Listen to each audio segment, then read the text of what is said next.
देखिए, मुझे ऐसा लगता है कि पाकिस्तान जो फोर्स पोस्चर शो कर रहा है उसके आधार पर ये जंग बढ़ेगी, क्योंकि पाकिस्तान किसी भी एंगल से डरा नहीं है। मुझे लगता है शायद अब को एक निर्णायक जंग करने का मौका भारत के पास आ गया है। हिजबुल मुजाहिदीन जमाते इस्लामी का एक एक्सटेंशन है, उसका एक मिलिटेंट विंग है। जमाते इस्लामी मौलाना मौदूदी की विचारधारा पर काम करती है, क्योंकि जिहाद प्योरली रिलीजियस पर्पस के लिए होती है और कश्मीर जो है वो सियासत की लड़ाई है, कुर्सी की लड़ाई है, ज़मीन की लड़ाई है, वो जिहाद नहीं है। कश्मीर में भी आप देखेंगे तो जिसे किसी को भी तंजीम ज्वाइन करनी है, मिलिटेंसी, लश्कर उसके लिए बड़ा एक कूल सा ऑर्गेनाइजेशन है।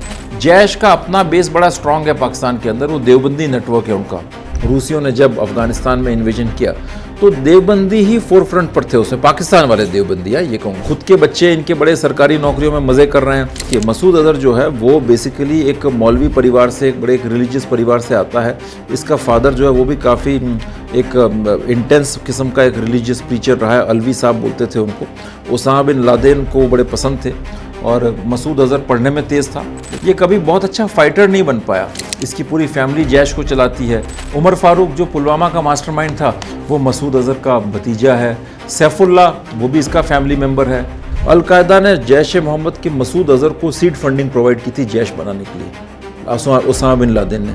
भारत ने जिन आतंकी ठिकानों पर हमला बोला है वे कैसे काम करते हैं, कैसे पनपते हैं, आतंकी संगठन आखिर भर्ती कैसे करते हैं, ये जिस देवबंदी विचारधारा को मानते हैं वह भारत की देवबंदी विचारधारा से कितनी अलग है, भारत के अंदर से इन्हें कैसे मदद मिल जाती है, सभी आतंकी संगठनों में आपस में किस बात का कंपटीशन होता है, कैसे ये अपना मीडिया मैनेज करते हैं, इन सब के बारे में बताएंगे हमारे आज के एक्सपर्ट डॉक्टर अभिनव पांड्या, जो कि सीईओ और फाउंडर हैं उसानास के, जो कि एक थिंक टैंक है फॉरेन स्ट्रेटजी और सिक्योरिटी का। साथ ही 3 शानदार किताबें, radicalisation in India, terror financing in Kashmir और inside the terrifying world of Jaish e Mohammed भी लिख चुके हैं। सर, आपसे पहला सवाल है कि जैश ए मोहम्मद, लश्कर तैयबा और हिजबुल मुजाहिदीन में बेसिक अंतर क्या है फंडिंग और आइडियोलॉजी के लेवल पर? थैंक यू वेरी मच सिद्धांत जी, मुझे आमंत्रित करने के लिए। कि जैश ए मोहम्मद, हिजबुल मुजाहिदीन, लश्कर तैयबा, पहले तो मैं ये कहूँगा कि ये पाकिस्तान की जो एक आप जिसको कहते हैं ना ट्रिनिटी, सिंस्टर ट्रिनिटी, मैं ये कहता हूँ, कहते हैं ना षड्यंत्रकारी या फिर जो एक ट्रिनिटी ऑफ डेविल, जो उनकी जो मेन 3 टेररिस्ट ऑर्गेनाइजेशंस हैं जो कश्मीर में मोस्टली हमारे नेशनल इंटरेस्ट को सेबोटाज करने के लिए काम करते हैं। तीनों में फ़र्क जो है कई लेवल के ऊपर है। आइडियोलॉजिकल लेवल के ऊपर फ़र्क ये है कि लश्कर तैयबा आपका जो है अहले हदीस, वहाबी, सल्फ़ी आइडियोलॉजी में बिलीव करता है, जो कि ये मानते हैं कि आपका बिल्कुल लिटरल इंटरप्रिटेशन होना चाहिए कुरान का। बीच में कोई तीनों एक ही हैं या तीनों अलग अलग हैं? अलग अलग, मैं वही बता रहा हूँ जी। हाँ, तो ये जो आइडियोलॉजी है लश्कर की, वो ये मानते हैं कि कुरान का लिटरल इंटरप्रिटेशन होना चाहिए, उसके बीच में उन्हें किसी मध्यस्थ की ज़रूरत नहीं है, किसी भी स्कूल ऑफ लॉ, जैसे कि इस्लाम में कई सारे स्कूल ऑफ ज्यूरिस्प्रूडेंस होते हैं, हनफी, शाफई, उनकी ज़रूरत नहीं है।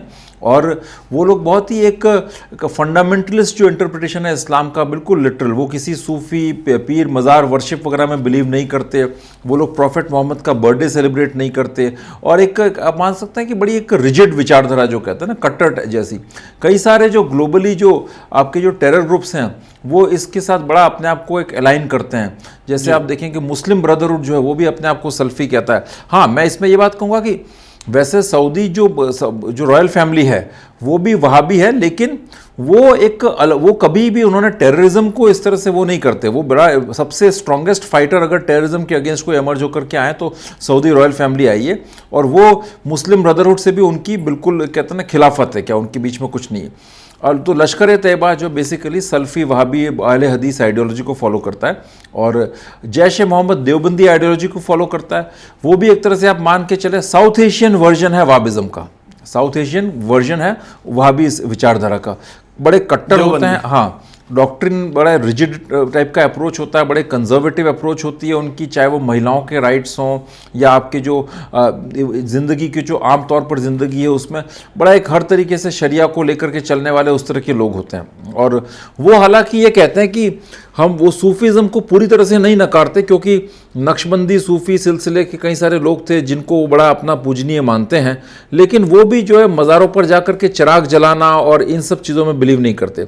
वो सीधे इनकी कहते हैं ये सूफ़ी संतों की जाकर के इबादत नहीं करते, सीधे उनको प्रे नहीं करते, जो कि बरेलवी लोग करते हैं। वो ये मानते हैं कि कंप्लीट तौहीद, जो कि कहते हैं unity of being, unity of God, कि अगर जब वो एक ही है अल्लाह तो आप किसी और के सामने क्यों आप सर झुकाते हैं क्या ये। लेकिन इतना फ़र्क ज़रूर है कि देखिए सलफ़ी वहाबी तो बिल्कुल जाएगा ही नहीं, किसी सूफ़ी पीर मज़ार की कब्र पर जाएगा ही नहीं, मज़ार के ऊपर कभी, और वो तो बिल्कुल ही रिजेक्ट करेगा। उन्होंने तो प्रॉफिट मोहम्मद और उनकी फैमिली की कई सारी जो इनकी जो ग्रेवयार्ड्स थी और ग्रेव्स थी वो भी डिस्ट्रॉय कर दी थी। देवबंदी यहाँ पर एक हल्का सा ट्विस्ट ये डाल देगा कि वो सूफ़ी मज़ार के पास जा कर के सजदा तो करेगा, लेकिन वो ये कहेगा कि मैं अल्लाह के सामने उनसे ये कहता हूँ कि वो इनसे कहें कि वो मेरी बात माने, मेरे काम करवाए। अच्छा। बरेलवी जो है वो सीधा जाकर के इनके पास जाएगा, किसी पीर फ़कीर के पास या उसकी मज़ार पर जाके बोलेगा कि आप अल्लाह के बड़े करीब हैं, तो आप उनसे कहिए कि वो मेरा काम करें। इसी तरीके तो लश्कर और जैश में आइडियोलॉजिकल तो ये फ़र्क है से, और इसके अलावा ऑर्गेनाइजेशन और फंडिंग के लेवल वो मैं उस पर आ रहा हूँ। तीसरा आपने हिजबुल मुजाहिदीन का नाम लिया, तो हिजबुल मुजाहिदीन जमात इस्लामी का एक एक्सटेंशन है, उसका एक मिलिटेंट विंग है। जमात इस्लामी मौलाना मौदूदी की विचारधारा पर काम करती है।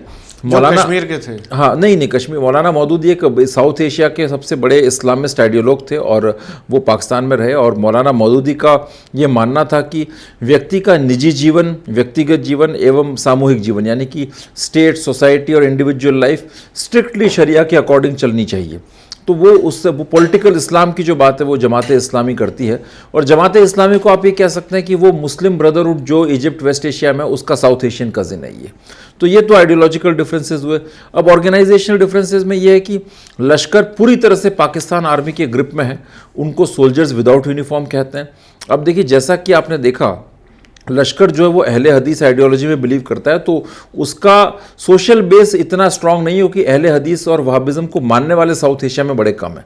और जो इनके जो क्लेरिक्स हैं वो भी लश्कर से थोड़ा सा इख्तिलाफ रखते हैं। वो कहते हैं कि भाई आप जो जिहाद की बात कर रहे हैं वो जिहाद नहीं है, क्योंकि जिहाद प्योरली रिलीजियस पर्पस के लिए होती है, और कश्मीर जो है वो सियासत की लड़ाई है, कुर्सी की लड़ाई है, ज़मीन की लड़ाई है, वो जिहाद नहीं है। तो वो उनसे ये कौन कहते हैं? ये अहले हदीस के जो मौलवी लोग हैं पाकिस्तान के अंदर, वो इस तरह की थोड़ा सा जिहाद को लेकर भी आपस में कॉन्फ्लिक्ट्स हैं, कई सारे वो होते हैं, डिसएग्रीमेंट्स होते हैं, बट एक मोटा मोटा मैं आपको बता रहा हूँ। और लेकिन उन पर जो है पाकिस्तान आर्मी का जो ग्रिप जो है लश्कर पर बहुत स्ट्रांग है। और लश्कर आपका उनका जो एक तरीका जो है ऑपरेट करने का, वो बड़े कॉरपोरेट स्टाइल में काम करते हैं। वो कई सारे बिजनेस वेंचर्स हैं, उनके फैक्ट्रीज़ हैं, उनकी होटल्स भी ओन करते हैं। और उनका एक जो दिखाते हैं अपने आप को बहुत ही बड़ी, जैसे पूरा इस्लामिक तरीके का ड्रेसिंग, बड़ी बड़ी दाढ़ी रखना, और उस तरह से अब आजकल तो वो तालिबान के साथ और उधर के साथ, मतलब उनके साथ बड़ा क्लोज होते होते उनको आदत पड़ गई है बड़ी बड़ी गाड़ियों में, टोयोटा वगैरह में घूमने की, और इस तरह का बड़े लैंड क्रूजर्स, और वो ग्लैमर एलिमेंट है लश्कर के साथ काफ़ी। कश्मीर में भी आप देखेंगे तो जिसे किसी को भी तंजीम ज्वाइन करनी है मिलिटेंसी, लश्कर उसके लिए बड़ा एक कूल सा ऑर्गेनाइजेशन है। ये कोई कहता है कि सब किस तंजीम के मेंबर है, लश्कर के मेंबर है, तो वो एक बड़ी, उसका एक स्टेटस बड़ा डिफरेंट हो जाता है, हिजबुल से ज़्यादा स्टेटस हो जाता है, जैसे कि कॉन्वेंट स्कूल और सरकारी स्कूल और उस तरह का कुछ। अब एक और फ़र्क यह, लेकिन जैश का क्या है कि जैश एक फैमिली एंटरप्राइज की तरह काम करता है। जैश वाले बड़े ट्रेडिशनल हैं, कन्वेंशनल हैं, वो बहुत दिखावा नहीं करते हैं। उनके आप कैडर्स देखेंगे तो वो बड़े एक सिंपल रूटीन ऑर्डिनरी उससे रहते हैं। आपको कई बार लगेगा कि जैसे जैश के मिलिटेंट्स की आप प्रोफाइल्स देखेंगे तो आपको ऐसा लगेगा हमारे बिहार के लोग हैं, मतलब उस तरह के उनके कई सारे लोग उनमें नीचे साउथ पंजाब की तरफ से हैं, कराची की तरफ से हैं, तो वो दिखने में भी काफ़ी लोग यहाँ की हमारे लोगों की तरह लगते हैं और सोसाइटी में इजीली मिल जाते हैं। फिर जैश के लोग जब आते हैं तो वो बड़ा एनोनिमसली रहते हैं, वो अपने आप को बहुत ज़्यादा कोई ऐसा नहीं है कि जैसे जैश वाले बहुत दाढ़ी बढ़ा करके उस तरह गियर बना करके घूम रहे हैं। वो आपको कोई सिंपल जीन्स पहनते हुए कहीं पर साइकिल पंक्चर ठीक करता हुआ मिल जाएगा, या इस तरह का इनका ट्रेड क्राफ्ट पर उन पर ज़्यादा फोकस है, बड़े प्रोफेशनल हैं जैश वाले। ये कुछ फ़र्क है इनके। और दूसरा एक और चीज़, जैश का अपना बेस बड़ा स्ट्रांग है पाकिस्तान के अंदर, वो देवबंदी नेटवर्क है उनका पुराना इतिहास है। आप बार बार देवबंदी की बात कर रहे हैं, ये इंडिया से कैसे अलग है? ये भी एक, देखिए मैं आपको बताता हूँ, देवबंद एक यहाँ पर एक इस्लाम के अंदर एक आप एक आइडियोलॉजिकल सेक्ट मान लीजिए। कहाँ से शुरू हुआ इसका? वो शुरुआत ऐसे हुई कि जब मुगल एम्पायर डिक्लाइन हुआ तो दिल्ली में एक शाह वलीउल्लाह करके एक बड़े एक वो थे, स्कॉलर थे, सूफ़ी थे। तो उनका ये मानना था कि मुग़ल साम्राज्य का पतन इसलिए हुआ क्योंकि उन्होंने कई सारी जो बिदत जो प्रैक्टिसेस हैं, एपोस्टेसी जो हिंदू लोग करते हैं, उन प्रैक्टिसेस को अपना लिया था, उनके साथ मेल मिलाप बढ़ा दिया था और इस्लाम के जो प्योर प्रिंसिपल्स हैं उनसे वो दूर चले गए थे क्या। तो इसलिए वापस लोगों को बिल्कुल इस्लामिक प्योर ऑस्टियर इस्लाम की तरफ आ जाना चाहिए और हिंदुओं से मेल मिलाप, ये पीर मज़ारों पर जाना, चिराग जलाना, ये सारी प्रैक्टिसेस बंद करनी चाहिए। इस थॉट प्रोसेस की शुरुआत हुई, आगे ये बढ़ता गया है, इनके भी कई सारे शिष्य वगैरह आगे बढ़ते गए और इसके बाद फाइनली फिर 1857 की क्रांति के अंदर तो मुग़ल एम्पायर बिल्कुल ही ख़त्म हो गया। तो तब तक एक तबका था आपके इस्लामिक सिस्टम के अंदर जो एक एक्सक्लूसिविस्ट और जो रेडिकल आइडियोलॉजी थी उसको लेकर के फ्लरिश कर रहा था और ऐसे कुछ स्कॉलर्स थे, ननौतवी, गंगोही, इन्होंने देवबंद की स्थापना की सहारनपुर के अंदर और ये लोग वही उसी आइडियोलॉजी पर चलते थे कि आप ये पीर मज़ारों को पूजना बंद कीजिए और रेडिकल जो ऑस्टियर इस्लाम है उसको लेकर के कंजर्वेटिव इस्लाम। और वो पाकिस्तान में काफ़ी फैला, जो पंजाब है पाकिस्तान वहाँ पर फैला, खैबर पख्तूनख्वा रीजन के अंदर देवबंदी थॉट काफ़ी फैला। तो अब वो वहाँ पर उसका एक अच्छा खासा होल्ड है। अब ये कि आज स्थिति ये है कि देवबंद भारत में भी है, ये ऑफिशियली इनके पाकिस्तान के देवबंद से डिसोसिएट करते हैं अपने आप को, इनके ताल्लुकात नहीं है, मना करते हैं। और हमारे देवबंद मतलब एक ज़ाहिरा तौर के ऊपर हमारे यहाँ के जो देवबंद जो लीडर्स हैं उन लोगों ने सुसाइड बॉम्बिंग के अगेंस्ट फतवे दिए हैं, कई बार स्टेट की एजेंसीज के साथ मिलकर भी काम करते हैं ये लोग एक नैरेटिव देने के पर्पस से और उससे, और इन्होंने टेररिज्म को कंडेम किया है। लेकिन फिर भी जो एक थॉट प्रोसेस है उसमें बड़ा कंजर्वेटिव थॉट है इनका, मतलब जो है ना। और एक मतलब आप जैसे फीमेल के राइट्स हो गए या अभी ये वक्फ का मैटर हो गया, उसके अंदर आप इनके थॉट्स देखिए, वो बहुत ही एक थोड़ा सा कंजर्वेटिव लाइन है। और देवबंद के अंदर देवबंद थॉट में देखिए जिहाद का तो एक रोल शुरू से एक रहा है इसके सिस्टम में, यस जिसे कह सकते वो कह सकते हैं, और एक बड़ा एक थोड़ा सा एक्सट्रीमिज्म भी आप कह सकते हैं, और एक जिहाद का बड़ा एक फीचर रहा है। बिकॉज साउथ एशिया में जितने जो जिहादिस्ट ऑर्गेनाइजेशंस एमर्ज हुए हैं, खासतौर से रूसियों ने जब अफगानिस्तान में इन्वेजन किया तो देवबंदी ही फोर फ्रंट पर थे, उसमें पाकिस्तान वाले देवबंदी है ये कहूँगा। और इनको सपोर्ट था पाकिस्तान आर्मी का, ISI का, उस वक्त तो CIA भी सपोर्ट करती थी इनको, सारे मुजाहिदीन खड़े किए थे लड़ाई रशिया के खिलाफ। यस जी सर, एक इसमें ऑर्गेनाइजेशन के लेवल पर आपने समझाया, फंड के लेवल पर आपने समझाया कि जैश कूल है, उनके पास ज़्यादा पैसा है। जैश में और लश्कर में पुराना कौन सा है? पुराना लश्कर है। वैसे देखिए, वैसे तो पुराना मैं ओरिजिनली आपके तो मैं जैश को पुराना मानूंगा, बिकॉज जैश जो है, जो देवबंदी सिस्टम जो है उसके अंदर का एक लेटेस्ट एडिशन है, ठीक है। जैश लेटेस्ट एडिशन है, जैश 99-2000 के अंदर ही बना। लेकिन जैश की हिस्ट्री आप देखेंगे तो 1979 में हरकतुल जिहादुल इस्लामी हुजी बना, उसके फिर स्प्लिंटर्स हुए, हरकतुल मुजाहिदीन, हरकतुल अंसार, बाद में फिर ये लोग मिल गए तो ये, और उसके बाद फाइनली फिर जैश बना। और उससे पहले भी आप देखेंगे तो देवबंदी का जो थॉट का जो एक्सपेंशन पंजाब में, वो तो 150 साल की हिस्ट्री है उसकी, जो कि पाकिस्तान को भी प्रीडेट करती है, ISI को भी प्रीडेट करती है। तो उनका एक बड़ा पुराना एक वहाँ पर एक बेस है, बैकग्राउंड है। तो उस दृष्टि से देखें तो आपका डेफिनेटली जैश पुराना है। बट अगर आप प्योर क्रोनोलॉजी पर जाएंगे तो जैश एक नई संस्था है, बिकॉज लश्कर आपका ऑलमोस्ट आई थिंक 1988-89 के आसपास तो क्रिएट हो गया था। हाँ, यस, ऐसा कह सकते हैं। हाँ, इसके अलावा सर हमने तीनों पर बात कर ली है, अब तीनों के आकाओं पर बात करते हैं। लश्कर तैयबा के है हाफिज़ सईद, जैश मोहम्मद के हैं मसूद अज़हर, और हिजबुल का जो हिजबुल मुजाहिदीन सैयद सलाउद्दीन। इनका एक मोटा माटी इतिहास, कब कैसे कौन कहाँ से। देखिए सैयद सलाउद्दीन, मैं हिजबुल से शुरू करता हूँ। सैयद सलाउद्दीन जो पुराना हो उससे शुरू। सैयद सलाउद्दीन कश्मीर में बड़गांव डिस्ट्रिक्ट है, सेंट्रल कश्मीर में, वहाँ पर एक स्वाइबक करके जगह है, वहाँ का रहने वाला था सैयद सलाउद्दीन, ठीक है। और ये एक मुस्लिम यूनाइटेड फ्रंट करके एक पार्टी बनी थी, जमात इस्लामी का, यस, उनके उसके वहाँ से एज ए कैंडिडेट चुनाव लड़ा था 87 के अंदर, ठीक है। और उस चुनाव से पहले अगर आप देखें तो वो चुनाव भी बड़ा कहते हैं ना एक अलग ही टेंशन पर, हाँ, उस चुनाव के एक साल पहले अगर आप देखें तो अनंतनाग वगैरह में इसकी जब कैंपेनिंग हो रही थी, उसमें मुफ्ती सईद कैंपेन कर रहे थे, वो तब कांग्रेस में थे, वो कश्मीरी में कुछ बोल रहे थे, कश्मीरी पंडितों के खिलाफ बड़ा एक रेसिस्ट और बड़ी एक भड़काऊ भाषण दे रहे थे। उसके बाद कश्मीरी पंडितों का कत्ल हुआ 1986 के अंदर अनंतनाग में। एक बार क्लियर कर दूं, ये भारत के गृह मंत्री रह चुके। यस, वही सबसे पहले कश्मीरी पंडित का मसाकर 1986 में ही शुरू हो गया था। मुफ्ती सईद स्पीच दे रहे थे कश्मीरी के अंदर, और आई थिंक कांग्रेस से एक ऑब्जर्वर भी गई थी, उसे समझ में नहीं आ रहा था वो क्या बोल रहे हैं। आई डोंट नो, मुझे ध्यान नहीं आ रहा नाम एग्जैक्टली, वो अंबिका चौधरी थी या कौन थी, बट वो नाम मुझे मेरे दिमाग से, मैंने अपनी किताब में जिक्र किया है उन चीज़ों का। तो अब ये सैयद सलाउद्दीन जब वो इलेक्शन हार गया, जिसके लिए कई लोग कहते हैं रिग किया ये क्या, क्योंकि वो एक देखिए बहुत ही हो सकता है शायद रिगिंग हुई भी हो, सर से मैं उसको रूल आउट नहीं करता। ये तब MUF के टिकट पर यस, ये गिलानी विलानी ये सब लोग उसी से खड़े हुए थे सारे के सारे। इसके बारे MUF के बारे में थोड़ा, Muslim United front Jamaat Islami का एक पॉलिटिकल वो था, एक्सटेंशन था, और वो बेसिकली इलेक्शन लड़के पूरी तरह से कश्मीर को एक शरिया स्टाइल के अंदर आगे लेके जाना चाहते थे। और इनका एक बेस उस तरह का था कि ये कम से कम 15-20 सीट्स को निकालते और अपने आप को एक्सपैंड करते, मेन स्ट्रीम करते। ये जमात इस्लामी का एक टिपिकल मोडस ऑपरेंडी है। जमात इस्लामी ने समाज के अंदर तो अपने आप को चैरिटी के कार्य करके और कुछ एक्सटॉर्शन धमका करके और इस तरह से जो है ना, थोड़ा सा एक तरह से आप बदमाशी भी कहते हैं, उन सब तरीकों के एक मिक्सचर से अपना बेस मजबूत किया है। ये पॉलिटिक्स में भी अपनी एक दखलंदाजी चाहते थे। तो वो कहीं ना कहीं हमारे स्टेट को ये भय था कि अगर ये लोग जीत गए तो कश्मीर को पूरा का पूरा इस्लामाइज करेंगे। नेशनल कॉन्फ्रेंस की इनके बड़े खिलाफ थी, तो फिर फाइनली वो उस इलेक्शन में नहीं जीत पाए, उसका कारण जो भी रहा हो। फिर ये क्रॉस करके उधर चले गए और वहाँ पर जाने के बाद जो है ये मोस्टली अपना हिजबुल मुजाहिदीन का कमांडर इनको बना दिया गया।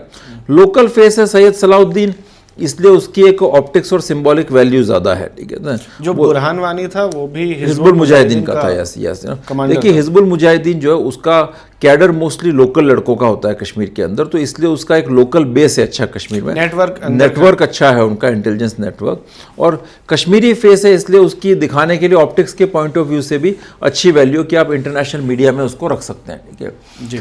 बाकी सैयद सलाउद्दीन कोई बहुत ज़बरदस्त कोई स्ट्रैटेजिक थिंकर हो या कोई फाइटर हो, ऐसा कुछ नहीं है।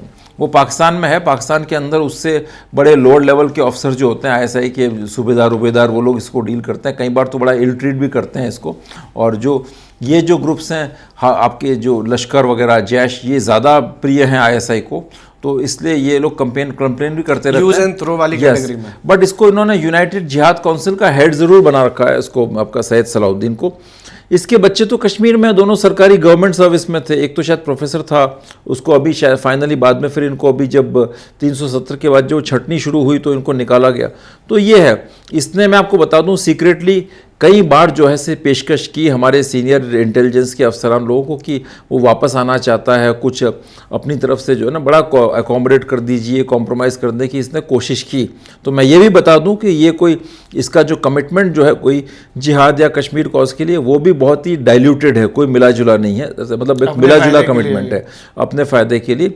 तो बड़ा खुद के बच्चे इनके बड़े सरकारी नौकरियों में मज़े कर रहे हैं और सरकारी नौकरी लेके बैठे हैं कश्मीर में, जहाँ इतना अनएम्प्लॉयमेंट है, वहाँ पर आप मिलिटेंट हो, आप पाकिस्तान के गुण गा रहे हो, वहाँ पर काम कर रहे हो, और यहाँ पर आपके बच्चे सरकारी नौकरी लेकर के उसी भारत से तनख्वाह ले रहे हैं जिसको आप गालियाँ देते थकते नहीं। तो ये कहीं ना कहीं इनका एक मॉरल वीक स्टैंड पॉइंट भी शो करता है। जी सर, सैयद सलाउद्दीन हो गए हैं, आपने बताया उनके बारे में। अब जैश ए मोहम्मद के जो मसूद अजहर, हाँ मसूद अजहर, देखिए मसूद अजहर जो है वो बेसिकली एक मौलवी परिवार से, एक बड़े एक रिलीजियस परिवार से आता है। इसका फादर जो है वो भी काफ़ी एक इंटेंस किस्म का एक रिलीजियस प्रीचर रहा है, अलवी साहब बोलते थे उनको। ओसामा बिन लादेन को बड़े पसंद थे और मसूद अजहर पढ़ने में तेज़ था। जैसे उसके बाद ये मदरसा बिनौरिया चला गया, वहाँ कराची में वहाँ पर इसकी मुलाकात तमाम तरह के जो ग्लोबल जिहादी थे उन दिनों उनसे होने लगी। ये मौलाना फजलुर रहमान खलील वगैरह वो सब वहाँ के प्रोडक्ट्स हैं। और मदरसा बिनौरिया में उन दिनों सूडान से, अफ्रीका से, वेस्ट एशिया से, टर्की से, सब पूरे बांग्लादेश से, पूरी दुनिया से जिहादी आकर के वहाँ पर तालीम लिया करते थे। तालीम मतलब क्या ऐसा इस्लामिक स्टडीज़, रिलीजियस स्टडीज़, और बड़ा एक पॉइजनस टाइप का करिकुलम होता था। उसमें आपको जिहाद की बात की जाती थी, इस्लामिक मुस्लिम इंटरेस्ट की बात होती थी, तो वो सब ये करते थे। तो उसमें ये बड़ा उससे प्रभावित हुआ। फिर इसने जो है हुजी ज्वाइन कर लिया। फिर बेसिकली ये कभी बहुत अच्छा फाइटर नहीं बन पाया, तो इसकी हरकतुल जिहादुल इस्लामी, ये कभी बहुत अच्छा फाइटर नहीं बन पाया। तो ये बेसिकली इसका जो मेन था वो बोलने में बड़ा ज़बरदस्त था, कैरिज्मेटिक स्पीकर था।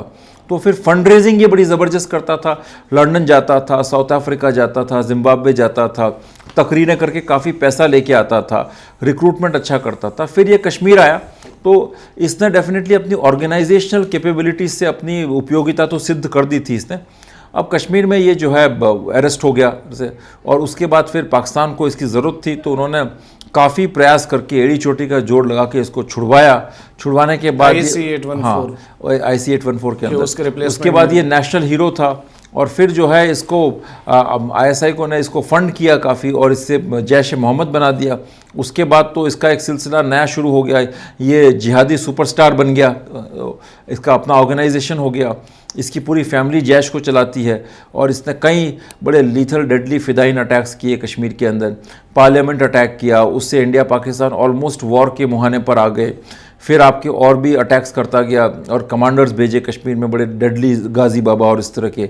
फिर 2016 के अंदर सब पठानकोट अटैक किया, इस बीच में अटैक्स तो होते रहे कई सारे, फिर पुलवामा किया, फिर तो इस तरह से इसका एक ट्रेजेक्ट्री रहा। तो ये अभी एक जिहाद का बड़ा पोस्टर बॉय है और आइडियोलॉजिकल वो है, फाउंटेन हेड है। अब तीसरा है हाफिज़ सईद। हाफिज़ सईद एक लश्कर का हेड है, वो अहले हदीस आइडियोलॉजी में मानते हैं, ये मैंने बताया आपको। और हाफिज़ सईद की थोड़े से पॉलिटिकल एम्बिशंस ज़्यादा हैं। Masood Azhar purely religious ideology से ड्रिवन आदमी, पार्टी भी बनाई थी, हाँ वो मिल्ली मुस्लिम लीग बनाई थी। हाफिज सईद का थोड़ा सा एक सियासी एंगल ज़्यादा रहता है उसका जो है से, और वो लश्कर का हेड है और डेफिनेटली 26/11 के हमले के अंदर तो उसका एक रोल है ही, वो रेडिकलाइजेशन, रिक्रूटमेंट वगैरह से। तो ये इनकी जर्नीज है। इसके अलावा सर 3 और टेररिस्ट ऑर्गेनाइजेशन है, TTP, AQIS और हमास। हमास का मैं जिक्र इसलिए कर रहा हूँ, भले ही वो गाज़ा या वहाँ तक सीमित हो, लेकिन वो POK में आकर उन्होंने शायद तकरीरें हमास जो है अब थोड़ा सा इस तरफ आने की कोशिश कर रहा है, क्योंकि हमास आपका वो एक तो फाइनेंशियली बड़ा वीक है, दूसरा तुर्की ये चाहता है कि हमास भारत में दखलंदाजी करे और भारत को थोड़ा सा तंग करे। हमास तुर्की के बड़ा क्लोज है और भारत से वो बेसिकली तुर्की इस बात से परेशान है कि भारत मेडिटेरेनियन सी के अंदर अपनी नेवल प्रेजेंस काफ़ी बढ़ा रहा है ग्रीक्स की मदद से और IMAC के थ्रू अपनी वेस्ट एशिया में प्रेजेंस बढ़ा रहा है। तो तुर्की इंडियन इंटरेस्ट को डैमेज करना चाहता है, तो इसलिए वो हमास को साउथ एशिया के अंदर लॉन्च करना और ये इनका एक एजेंडा में है।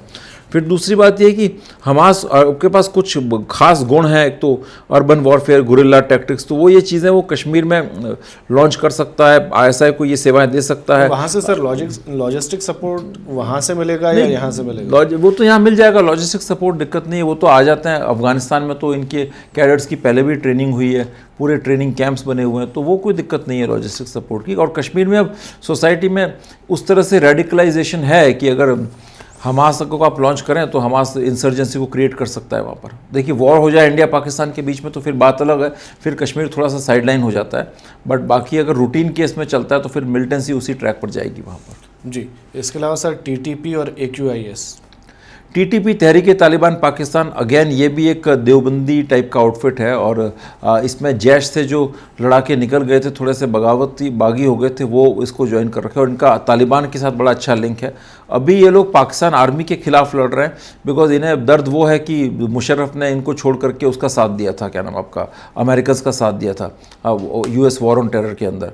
तो ये पाकिस्तान आर्मी के पीछे पड़ गए ये लोग और ये काफ़ी तालिबान की वापसी के बाद ये लोग बहुत स्ट्रांग हो गए। मुशर्रफ पर अटैक भी शायद इन्होंने करवाया था, यस, तो जैश के रहने की, ये तो 2007 में बना है, बट जिन्होंने अटैक करवाया था मुशर्रफ पर वो बाद में TTP में काफ़ी एक्टिव हुए। ठीक है, फिर AQIS अलकायदा का लोकल वो है, बेनज़ीर भुट्टो वाले में भी TTP का वो लड़का था 15 साल का। Yes al Qaeda, AQIS al Qaeda in Indian सब कॉन्टिनेंट, इनका एक लोकल साउथ एशियन विंग है और इनका एक मोटिव जो है थोड़ा सा पैन इंडियन है। ये बहुत कश्मीर तो ठीक है, उन्हें लगता है कि ऑटो पायलट मोड में, बट जिस तरह से पूरे भारत में इस्लामिक कट्टरवाद फैल रहा है और एक तरह से जो कम्युनल रिफ्ट और पोलराइजेशन बढ़ रही है, उसी तरह से तो AQIS यहाँ पर काफ़ी अपना एक्सपेंशन करना चाहता है। उसमें आई थिंक इसका एक हेड हुआ करता था असीम उमर, अब तो मार दिया गया, वो तो UP का ही था लड़का। और AQIS जो है यहाँ पर अभी जो हालात दिख रहे हैं उसके हिसाब से वो एक्सपैंड करना चाहता है। इसके अलावा सर सवाल कई सारे हैं, मैं अब उन सवालों को लूँगा जो इम्पोर्टेंट ज़्यादा हैं इस दरमियान जो तनाव चल रहा है। वर्तमान में कश्मीर में ऐसा कोई नेता है या हो सकता है जो इनको सपोर्ट करे और हाईलाइटेड हो, इन टेररिस्ट को? जी, देखिए कश्मीर का अभी थोड़ा सा हालात डिफरेंट है। वहाँ पर जो है, जो सेपरेटिस्ट एलिमेंट्स थे, उनकी लीडरशिप को तो काफ़ी हम लोगों ने न्यूट्रलाइज कर, मतलब एक तरह से एलिमिनेट कर दिया है। जो टेररिस्ट लीडरशिप थी उनको, जो पॉलिटिकल लीडरशिप थी वो भी बड़ी वीक है। गिलानी की डेथ हो चुकी है, से कई लोग जेल में हैं, मुश्ताक वीरी और ये लोग इस तरह के, हाँ यासिन मलिक। तो ये लोग भी डरते हैं खुल करके ओपनली। ये पॉलिटिकल सेपरेटिस्ट थे तो आकर के टेररिज्म को तो सपोर्ट नहीं करते थे। फिर भी आपने कई सारे मिलिटेंट्स टेररिस्ट से बात की है, लोगों में तो है, देखिए लोगों में तो बहुत लोग हैं जो इनको सपोर्ट करेंगे, बहुत स्ट्रांग सपोर्ट बेस है इनका पब्लिक के अंदर, बट वो चीज़ें सामने नहीं आती बिकॉज अब इन्होंने पूरी स्टाइल बदल दी है इन लोगों ने। जमात इस्लामी भी बहुत खुल करके एक अपनी प्रेजेंस नहीं मेंटेन करती। वो आजकल आपको इस तरह से मौलवी टाइप दाढ़ी वाड़ी बढ़ा के नज़र नहीं आएंगे। वो suited booted well ordinary intellectuals होते हैं, उस तरह से काम करते हैं। और तो लोगों में तो अच्छा खासा सपोर्ट सिस्टम अभी भी है, मैं ये कहूँगा आपको, ठीक है। बाकी जो मेन स्ट्रीम पॉलिटिशियंस हैं वो तो उन्हें पता चल गया है कि वो दिल्ली से जो है ज़्यादा डिस्टेंस अपना कर नहीं सकते। तो फारूक अब्दुल्ला तो नेशनलिस्ट रहे हैं, आपको पता ही है शुरू से कैसे।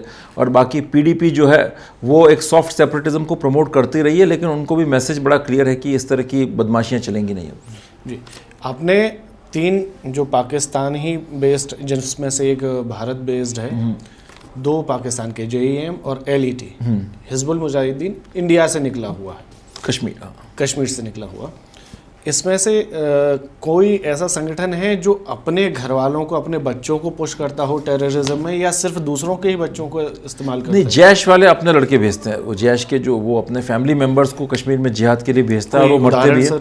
उमर फारूक जो पुलवामा का मास्टरमाइंड था वो मसूद अजहर का भतीजा है। सैफुल्लाह वो भी इसका फैमिली मेम्बर है। इसके पहले तलहा मसूद आया था, वो भी इनका फैमिली मेंबर था। तो ये और उसी चीज़ को ये कैश भी करते हैं। उमर फारूक की कहानी अंदर खाने बहुत चलती है, बहुत सारे उसके किस्से तैरते हैं, कुछ आप अगर बताओ। उमर फारूक बेसिकली एक बहुत ही टॉप लेवल का एक ऑपरेटिव था, मास्टरमाइंड था। संगीन में उसकी ट्रेनिंग हुई थी। IED का मास्टर एक्सप्लोजिव बनाने में बड़ा एक्सपर्ट था और बड़ा एक ऑर्गेनाइजर था ज़बरदस्त। तो वो जब क्रॉस करके आया यहाँ पर, और हैंडसम लड़का था, बड़ा खूबसूरत था, तो लड़कियों में बड़ा एक पॉपुलर था। हालांकि शादीशुदा था, लेकिन कश्मीर के अंदर एक इंशा जान नाम की लड़की थी। वो जिस घर में रुका था उसी की मैं रहती थी। वो लड़की का इससे ताल्लुकात कायम हो गए, बड़ी अट्रैक्टेड थी इससे, और वो बड़ा मोटिवेट लोगों को करता था। इंडोक्ट्रिनेट करने में बड़ा एक्सपर्ट था। उसने इंशा को भी इंडोक्ट्रिनेट कर दिया था, इंशा के एक दोस्त को भी कर दिया था, यहाँ तक कर दिया था कि दोनों सुसाइड बॉम्बर बनने को भी राजी हो गए थे पुलवामा में। हाँ, फिर पहले इनका लड़कियों को सुसाइड बॉम्बर बनाने का था, बट वो मटेरियलाइज हो नहीं पाया। फिर कमांडो आदिल दार को इसने इंडोक्ट्रिनेट किया, और ये बड़ा एक जोशीला एग्रेसिव नौजवान था। इनफैक्ट उसके बाद सारा पुलवामा इसने कोऑर्डिनेट किया। उसके बाद भी ये जो है दूसरा उसी के नज़दीक ऐसी स्केल का अटैक और करना चाहता था ये, और ये चाहता था कि आप ऐसा अटैक करें ताकि करीब 1000-1500 के आसपास टेररिस्ट को कश्मीर में क्रॉस करवा दें। तो ये उस किस्म का आदमी था ये। एक सवाल अलकायदा को लेकर भी है मेरा। अलकायदा का भले ही सरगना मारा गया हो, आतंकी संगठन है, फेमस है, अमेरिका में भी आतंकवादी संगठन घोषित है, भारत में भी घोषित है। अलकायदा का इनमें से किसी से सबसे ज़्यादा क्लोज कनेक्शन अगर किसी से रहा है तो वो किससे और क्यों रहा? देखिए, मैं जो रिकॉर्डेड जो ओपन डोमेन में चीज़ें उसके आधार पर बता सकता हूँ। वैसे तो अलकायदा का सभी के साथ है, इनमें लश्कर वगैरह, और बावजूद इसके आपस में लड़ते हैं। नहीं लड़ते, ये नहीं, वैसे लड़ने का तो नहीं देखा मैंने। TTP ज़रूर पाक स्टेट के खिलाफ है, बट इनके रिलेशंस होते हैं इंटरनली। अलकायदा ने जैश ए मोहम्मद के मसूद अजहर को सीड फंडिंग प्रोवाइड की थी जैश बनाने के लिए। उसामा बिन लादेन ने, उसामा बिन लादेन बड़ा इसको पसंद करता था मसूद अजहर को।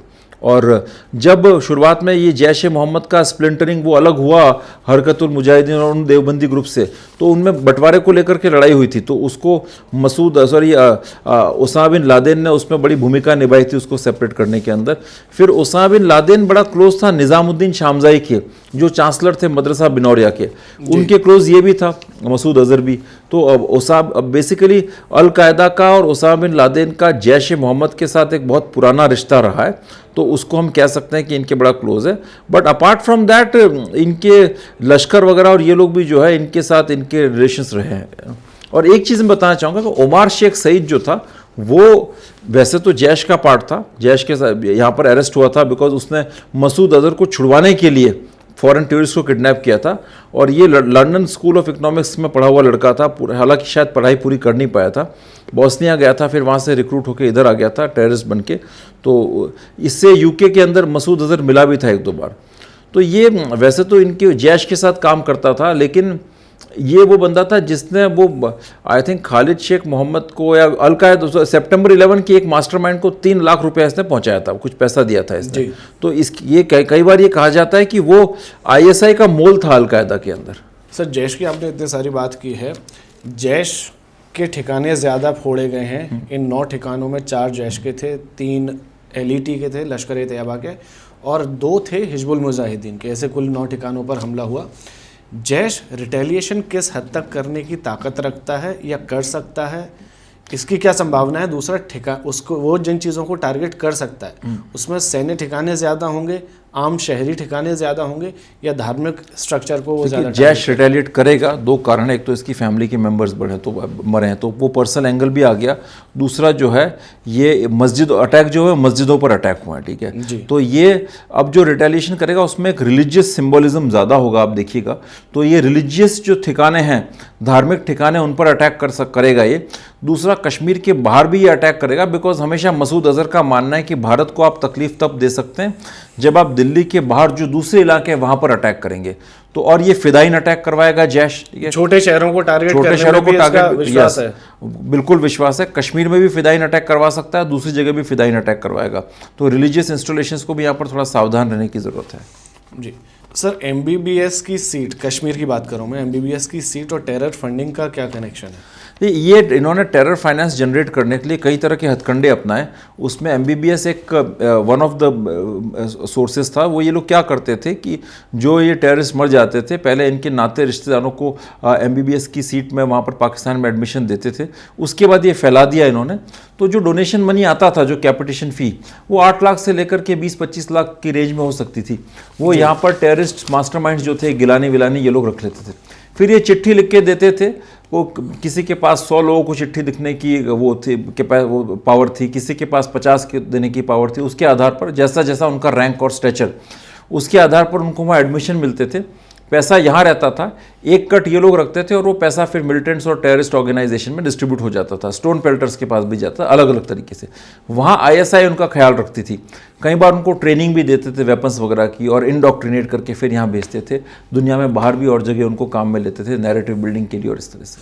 सर दुनिया की आपने बात की, दुनिया भर में और जगह भेजे। भारत जैसा रेडिकलाइजेशन जो इन्होंने फैलाया भारत में, हाँ, इस तरह का किसी और देशों में फैलाया है इन्होंने? पाकिस्तान ने, हाँ, पाकिस्तान देखिए वो ग्लोबल जिहादिस्ट इकोसिस्टम का एक पार्ट है। बाकी के ये जो आधा दर्जन, बांग्लादेश में भी फैलाया है इन्होंने, अफगानिस्तान के अंदर पूरा रेडिकलाइजेशन का काम इन्हीं का। Non Islamic countries, non Islamic countries तो देखिए आई डोंट नो, बट इनका मेन फोकस इंडिया रहा है, ठीक है।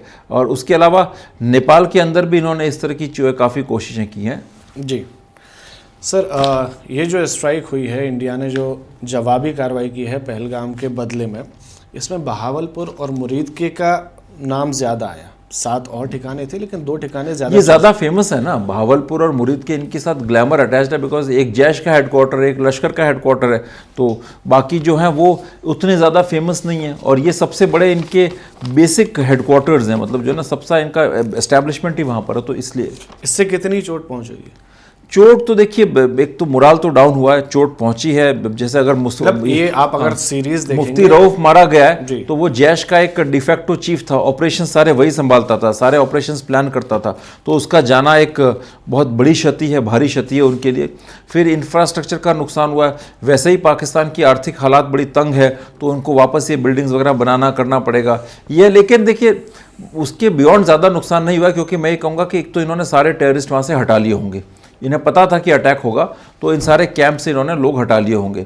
तो इसलिए कितने हम लोग क्लेम कर रहे हैं 70-80, बट मुझे नहीं लगता कि उतने लोग मरे हैं इस तरह से ना, वो संख्या बहुत कम होगी जहाँ तक मुझे लगता है। और दूसरी बात ये है कि इनका कैचमेंट एरिया अभी भी इंटैक्ट है। आइडियोलॉजिकल जो फर्टाइल ग्राउंड है कट्टरवाद का, वो वहाँ पर अभी भी इंटैक्ट है। कश्मीर में भी इंटैक्ट है। इनके जो मेन मास्टरमाइंड्स हैं वो अभी भी ज़िंदा हैं, इनके लीडर ज़िंदा हैं। आईएसआई का जो मेन कोऑर्डिनेटर्स, इनके हैंडलर्स हैं, जो जनरल्स हैं, वो अभी भी ज़िंदा हैं। तो बहुत ज़्यादा नुकसान मैं नहीं मानता। हाँ नहीं, और बस इसकी सिंबॉलिक वैल्यू ज़रूर है कि भारत ने अंदर जाके अटैक किया। और ये भारत ने जिस तरह से अटैक किया है, जंग जिस तरह से आगे बढ़ सकती है, तनाव जिस तरह से जारी है, इसका भविष्य क्या है? देखिए मुझे ऐसा लगता है कि पाकिस्तान जो फोर्स पोस्चर शो कर रहा है उसके आधार पर ये जंग बढ़ेगी, क्योंकि पाकिस्तान किसी भी एंगल से डरा नहीं है। उसको देख के लग नहीं रहा है। वो ऐसी भाषा बोल रहा है कि अगर भारत बैकआउट कर ले तो हम अपने ऑपरेशंस हॉल्ट कर लेंगे, नहीं तो हम अटैक कर सकते हैं, ये भी कहा है। ये भाषा तो बहुत ही एक अंदर का जो एक उनका एक रेसिस्ट और जो लुक डाउन अपॉन करने वाला जो एटीट्यूड है, वो दुस्साहस वाला एटीट्यूड वो शो करता है। कहीं रैशनैलिटी इसमें नज़र नहीं आती, इसके अंदर कहीं कोई डी एस्केलेट करने की भावना उनकी कोई नज़र नहीं आती। तो वो ये युद्ध बढ़ाएगा और मुझे लगता है शायद अब कोई एक निर्णायक जंग करने का मौका भारत के पास आ गया है। बिकॉज देखिए, अगर आप एक टेम्प्रेरी तौर पर डी एस्केलेशन हो भी जाता है तो फिर ये टेरर अटैक्स और ये जारी रखेंगे, fidayeen attacks, terror attacks, communal riots करवाएंगे, उससे पीएम की इमेज को डाउन करने की कोशिश करेंगे। ये कोशिश करेंगे कि 2029 में बीजेपी इलेक्शन हार जाए। उसके बाद फिर ये है कि अगर जो भी नेक्स्ट गवर्नमेंट आती है उसमें ये कोशिश करेंगे कि जो इस्लामिस्ट एलिमेंट्स हैं, जो थोड़े से जो रेडिकल कट्टर टाइप के एलिमेंट्स हैं, उनके सपोर्ट से नई सरकारें आएँ और वो बड़े कानूनी और संवैधानिक तरीके से देश में शरिया के सिस्टम्स को लेकर के आए, और वो उनके नैरेटिव को सूट करता है पाकिस्तान के। और आज उनको लगता है कि इस देश में जो कम्युनल पोलराइजेशन है, जो हिंदू मुस्लिम के बीच की जो खाई है, वो इतनी बढ़ गई है कि वो उस डिस्ट्रक्टिव जो उनका जो कट्टरवादी एजेंडा है उसको यहाँ पर बढ़ा सकते हैं। तो एक तो ये खतरा है। दूसरा ये है कि वो बांग्लादेश वाले फ्रंट को भी एक्टिवेट करेंगे, इंटरनली आपको डिस्टर्ब करने की कोशिश करेंगे, यस है ना। और तो इसलिए आई थिंक ये मुझे लगता है कि भारत को अब जो है एक थोड़ा लॉन्ग टर्म सोच पाकिस्तान के लिए होनी चाहिए कि हमें इसका क्या इलाज करना है पाकिस्तान का, इसको स्प्लिंटर कर दें, डिसइंटीग्रेट कर दें। हालांकि उसके बाद भी कई सारे अपने चैलेंजेस हैं, बट मैं ब्रीफली मैं यही कहूँगा कि भारत को कहीं ना कहीं अफ़गान तालिबान को मजबूत करना चाहिए।